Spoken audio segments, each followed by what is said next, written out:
Good morning, everyone. Happy Sunday. Some people say Sunday fun day. Okay, well, I'm off today, so I guess I'm gonna come and give you a video via my bed. Yay. Okay. I know that sounds so dry. I'm coming back on. I was talking in the last video about the stages of grief, which when I was Googling it, and I Googled it from grief.com, it says there's 5 stages, and I'm going to tell you those 5 stages. And I actually personally know about those 5 stages because I did experience those stages when my mother passed, also when my cousin passed, and my uncle passed, and my grandmother passed, and my grandfather passed. And also, the 5 stages of grief, I believe, don't always fall the way that they put them, but I'm just going to read them how they put them on grief.com. And if you would like to research more and see more about the grief, stages and how they explain them, definitely go to grief.com. And I will also attempt to put that link inside of my post when I post this video. Okay, so the first stage of grief is denial.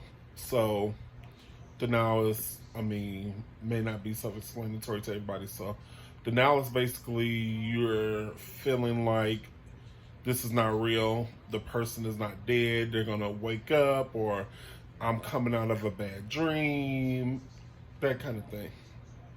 So, of course, when my mom died, um, and she died from cancer, which was something that wasn't really reported on our family tree. I really didn't know about it. So it was a big shock to me, and I was in denial, like she couldn't have died from cancer.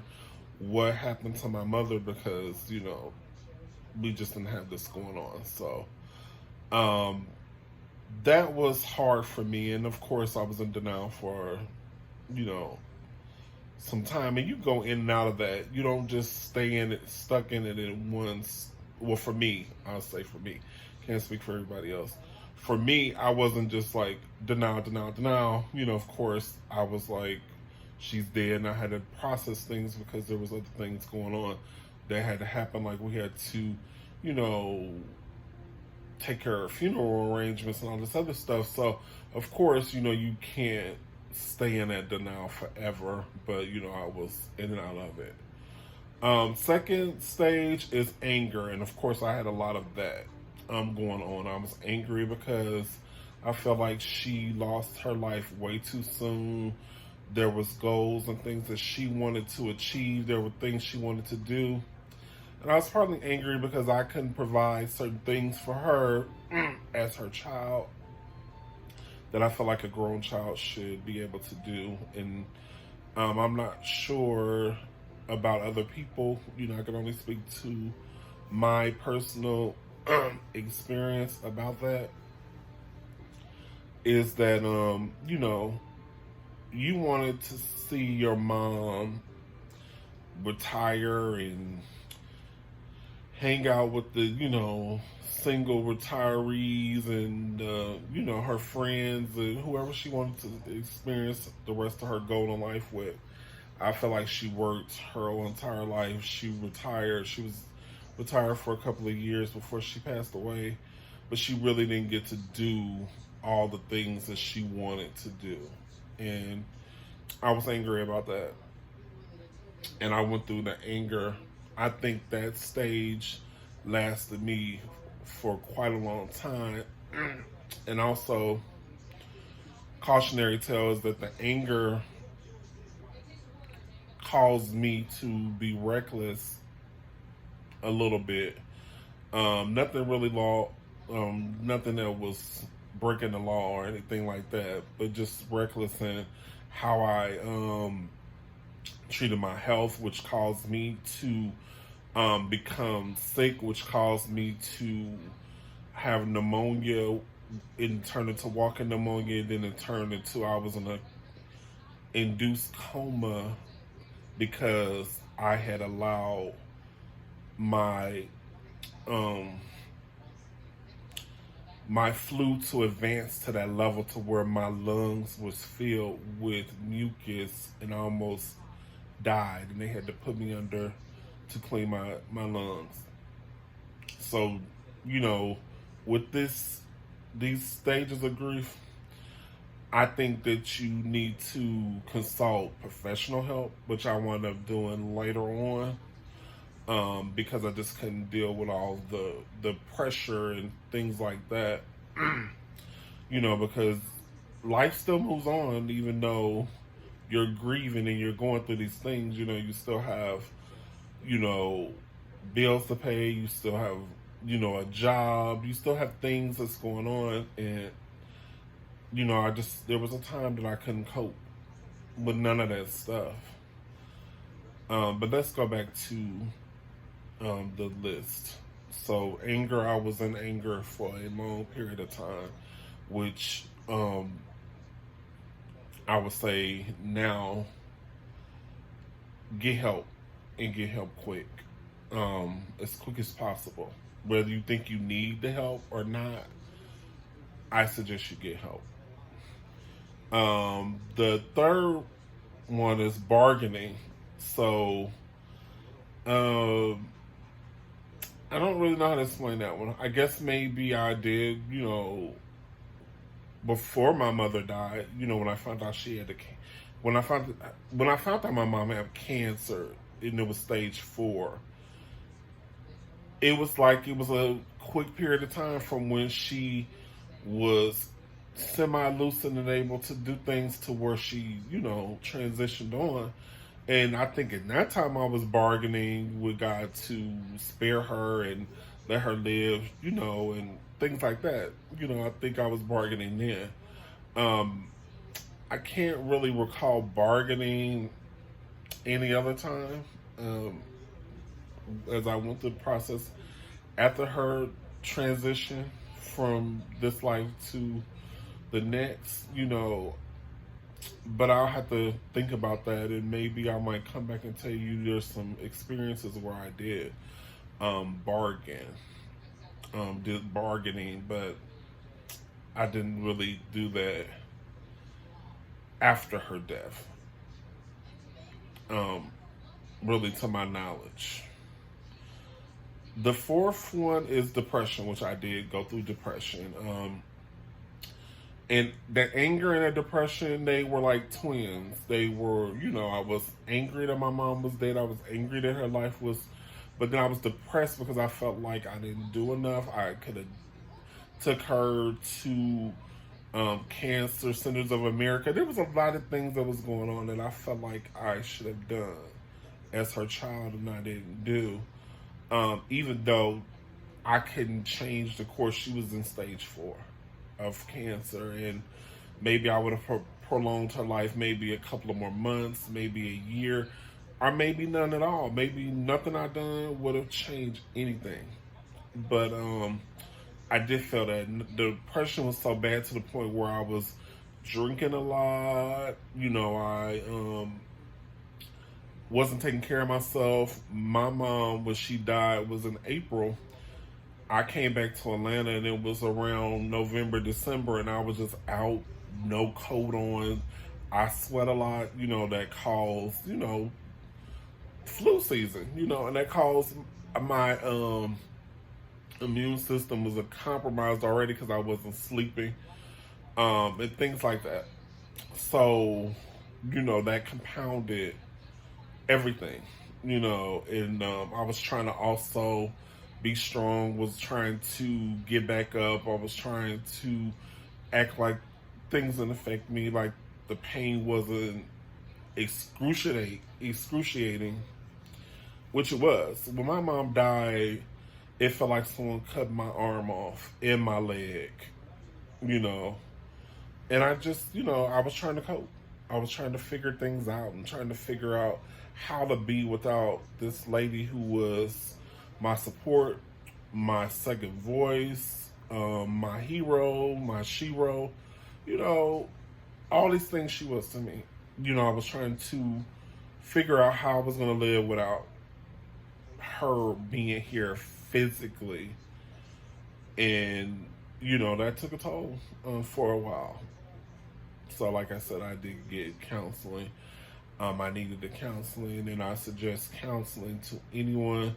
It doesn't have to be forever, but take it to where you get, back to a new normal, because nothing is going to be the same. After my mama died, I had to create a new normal. Just like us in this pandemic, you have to create a new normal. Things are not going to be the same. So we have to stop asking for it to be like it was. It's not like it was. It is what it is now. What are you now? What are you determined to be now? And I determined to be whole and healthy, which that's something that my mother will want me to do. She will want me to be healthy, happy, and whole. So I'm choosing that route. Still working on it. Still work in progress. Not perfect by any stretch of the imagination. But I attempt to be better every single day. And that's all I can do. So the last stage of grief is acceptance. So to accept that this person has passed away. So most people that know me that will watch this video knows that my mother passed over 7 years ago. There's not a day that I don't think about my mother, that she is not present in my mind, that I wish that I could see her, kiss her, hug her, talk on the phone, laugh with her. Because my mother was hilarious to me, and we used to have great times where we would just kiki and laugh and just enjoy each other's company over the phone as much as we talked on the phone, because we really didn't talk that much on the phone, to most people's surprise. But I accepted that she passed away, and I was able to honor the memory of her life and not mourn her death. I still mourn sometimes her death, but not as heavy as I did when, year 1, 2, 3, 4, 5, 6. This year is 7, a little bit after 7.